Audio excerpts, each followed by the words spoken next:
এই যে বানাচ্ছি বন্ধুরা করলা দিয়ে পুর। এটার রেসিপি হলো, প্রথমে করলাকে অল্প সিদ্ধ দিয়ে দেবে, তারপর করলা সমস্ত গুটি বীজ ভিতর থেকে বের করে নেবে। এটা বের করে তারপর আলু সিদ্ধ দিয়ে অল্প আলুকে ভেজে এটার মধ্যে লাগিয়ে বেসন দিয়ে চালের গুঁড়া দিয়ে বন্ধুরা ভেজে নেবে। ভেজে খেয়ে দেখবে বন্ধুরা কীরকম স্বাদ হয় এটা। তো এই একটা রেসিপি তোমাদেরকে আজকে দেখালাম বন্ধুরা।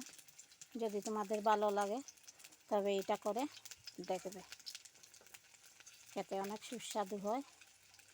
তোমরা একদিন খেয়ে দেখো, এইভাবে বানিয়ে খেয়ে দেখবে।